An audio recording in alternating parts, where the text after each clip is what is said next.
Sziasztok, köszöntelek titeket! Mai napon egy egyesületi vízre jöttünk le, ide a Peremvárosi Horgásztóra. Ez a tó az M5-ös autópálya mellett található. Ez egy közel 6 hektáros egyesületi víz. Jellegét tekintve bányató, de mégsem az a tipikus 8-10 méteres mélységekkel bíró horgászvíz, hanem egy ilyen átlag 3 méteres vízoszlopról beszélhetünk. Persze itt is vannak különböző olyan helyek, patkák, stb., amiket meg lehet horgászni, de nem is akarok ennyire előre menni, hanem szeretném, hogyha a mai horgászatomban, a mai filmemben ezt a tavat be tudnám nektek mutatni.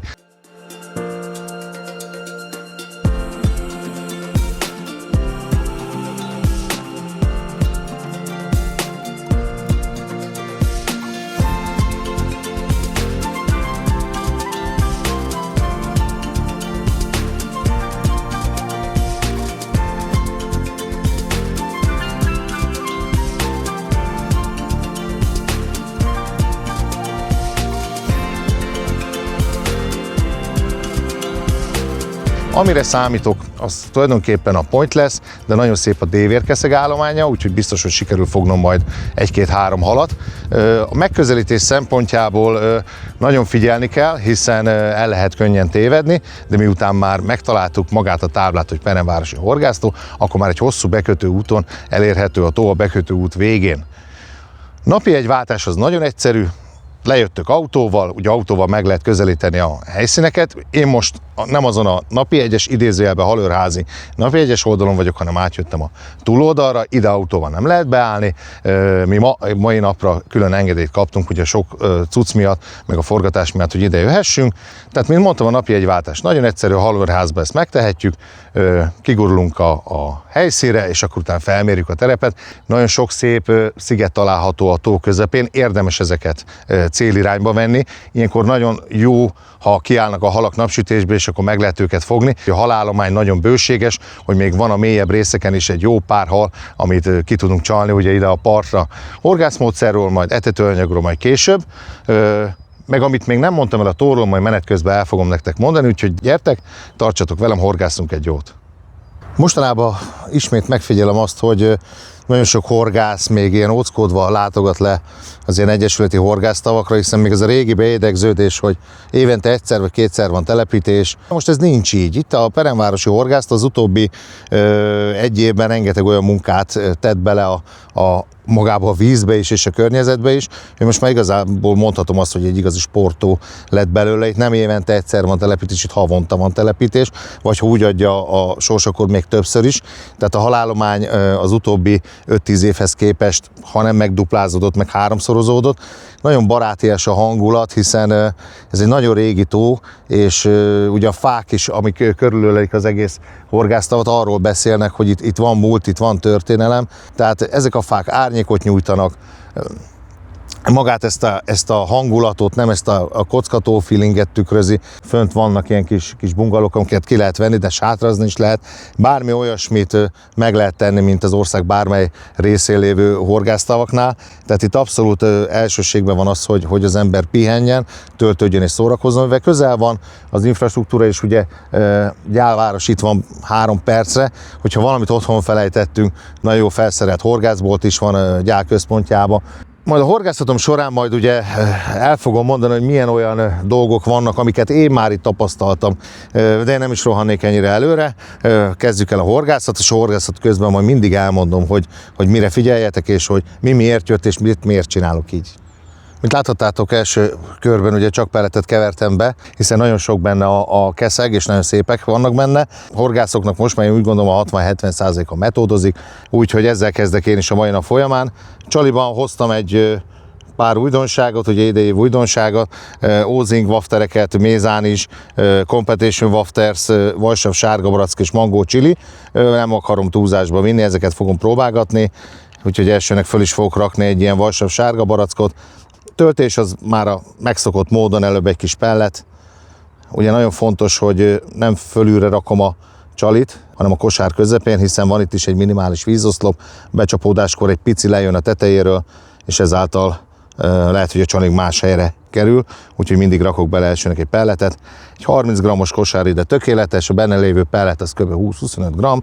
Első körben nem szeretnék semmiféle attraktort rárakni, hiszen nagy a keszegállomány. Kimondottan pontra jövünk, akkor szerintem nem kell hozzáadni semmiféle olyan dolgot, vagy rárakni, amivel ingerelhetjük a keszegeket, úgyhogy dobjunk is be.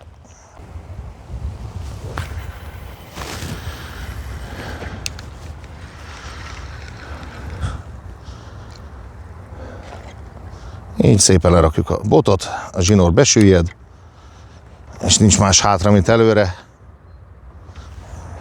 Jöhetnek a halak.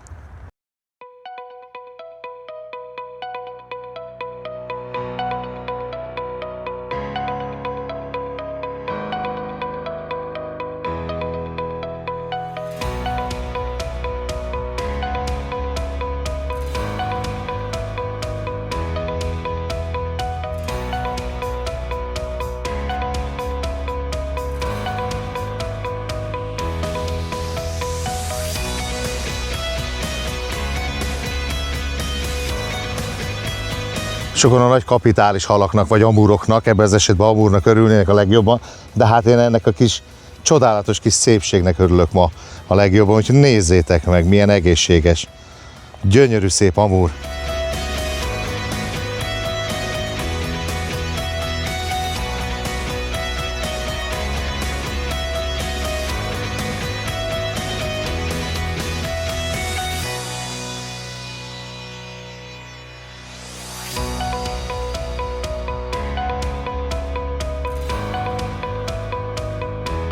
Váltottam csalit, ugye a Competition Waftersből, a vajsav sárga boracból a sárgát raktam föl, és úgy döntöttem, hogy rakok föl fehéret.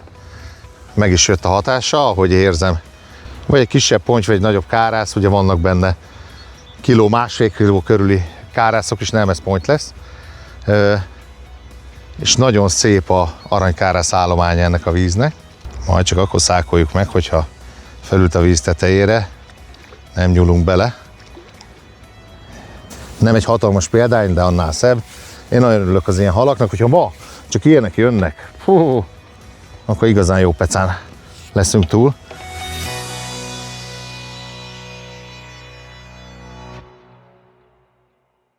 Így a stopper órámra pillantok, és hát körülbelül egy órája horgászunk, és iszonyatosan jó odaálltak a pontyok. Egy pár dobás, azt mondja, hogy igen, ez a 7. hal, tehát 7 dobás, minden dobás egy hal. Éppen annyi kaját hordott össze mederfenéken, hogy ráálljanak a pontyok. Ez a ponty most, amit fárasztok, az leraktam a botot, még itt molyoltam valamit, éreztem, hogy már húzza ki a kezemből. Körülbelül olyan egyformák, 1 és másfél kiló közöttiek, hogy sokkal gyorsabban reagálnak bármire is, odaérnek.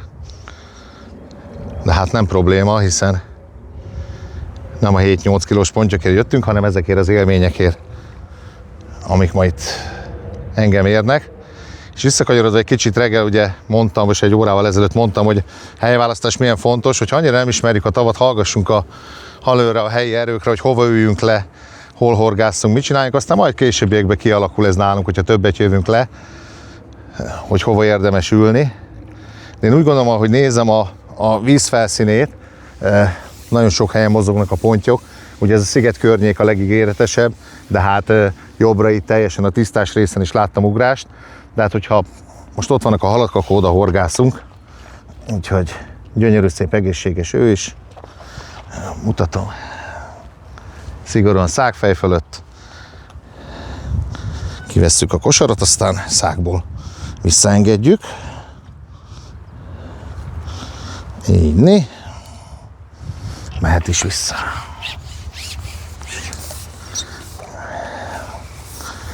Nyomunk egyet, így kész.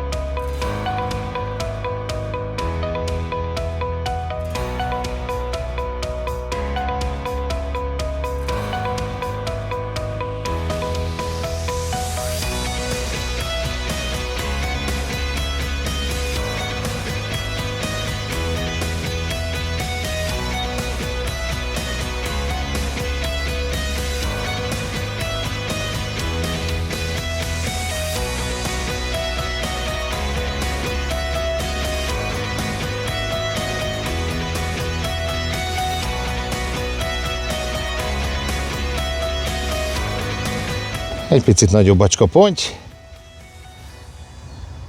Ezt már ide fölhoztam.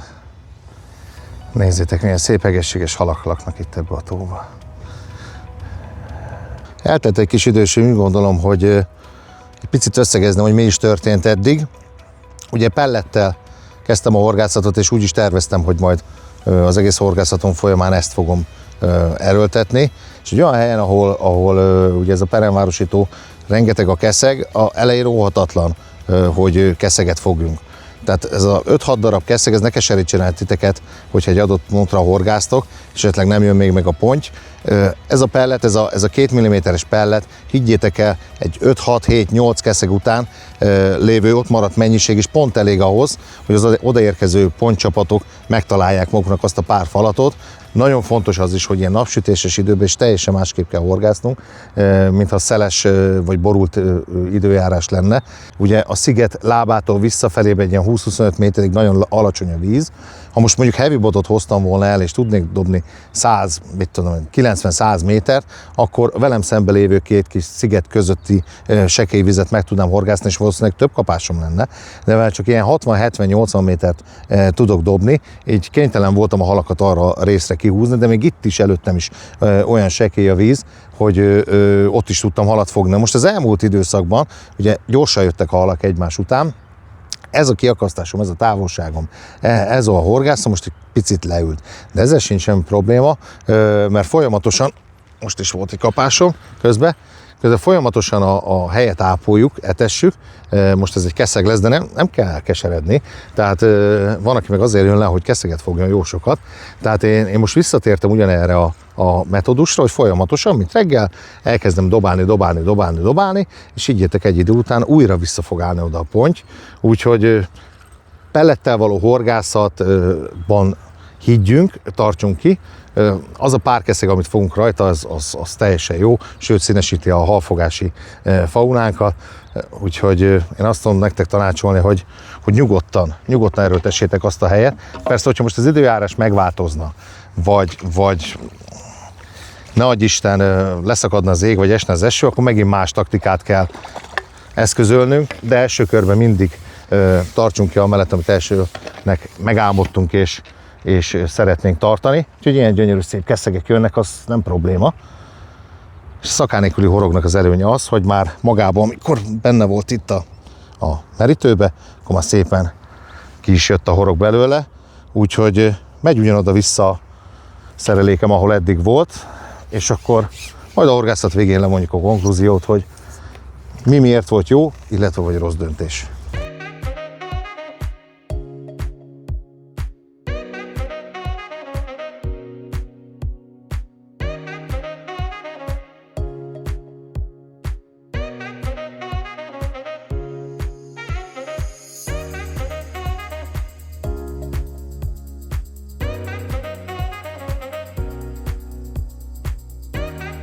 Pár órás horgászatunk végéhez érkeztünk, nagyon szuper napot zárhattam, hiszen nagyon sokféle halat sikerült fogni, sikerült kisamúrt, kárászt, keszeget, pontyot, abból is picit is, nagyobbat is, úgyhogy mondhatom azt, hogy nem hagytak békén a halak, de hát ezért jöttem le ide. Egyesületi tó lévén most már, ahogy mondtam is, ugye a bevezetőbe is, meg ugye a horgászatom során, hogy most már nagyon figyel mindenki arra, hogy intenzíven legyen telepítve ez a tó is, vagy akár bármelyik egyesületi tó az országban, és egész nyugodtan akár hobbiból, sportból le is jöhettek ide horgászni. Azon kívül, hogy horgásztok, ugye egy olyan természeti csoda fogad majd titeket is, amit itt láthattok is, meg majd a film vissza is adja, de hogyha kizöldül az egész, egy csodálatos olyan élményt nyújt, ami felejthetetlen lehet. És azt nem mondtam el a film alatt, hogy ugye nem csak horgász lehet ide jönni, hanem bármikor lehet bármilyen eseményt, horgászversenyt, baráti összejöveteleket, születésnapot, vagy bármi olyasmit tartani, ami nem csak a horgászatról szól. Tehát a család összejön, egyben van horgászat mellett, más szórakozási formákat sütögethetnek, főzhetnek, vannak kijelölt bográcsoló helyek is, úgyhogy mindenki megtalálhatja a számítását. Visszatérve a pecára, ugye sokféle halat sikerült fogni, nagyon jó volt az eltervezett taktika, a pelletesetetés, a folyamatos kiakasztott zsinórral való horgászat, jött nagyon sok keszeg is, bejött egy jó pár ponty is, úgyhogy én úgy gondolom, hogy nem unatkoztam ez alatt a pár óra alatt. Nagyon fontos a helyválasztás is, mint az elején elmondtam. Én örülök neki, hogy erre a helyre ültem le, de már most a horgászataim alatt is néztem ki olyan helyeket is, ahol majd egy rövidebb, egy angolosabb pálcával majd sikerül majd halat fognom. Úgyhogy remélem, hogy kedvet tudtam csinálni ez a Peremvárosi Horgásztónak a horgászatához. Hogyha legközelebb jöttök, és bocsánat, közben volt egy kapásom, pont odafigyeltem. Tehát, hogyha legközelebb jöttök, ide jöttök, és leültök horgászni, akkor legyen már egy kis tippetek arra, hogy mivel is horgászatok, merre is horgászatok. Bíztatlak titeket, látogassatok ki ide. Fogjatok nagyon sok halat, még ezt megmutatom nektek. Nem a 2-3 centisek, hanem ezek a bő 20-25 centis példányok. Ne felejtsetek el feliratkozni a YouTube csatornánkra, Facebook oldalunkra, egész nyugodtan jelöljetek, nézzétek továbbra is a filmeinket. Úgyhogy ezzel a szép kis keszeggel búcsúzom, a következő filmben találkozunk, sziasztok!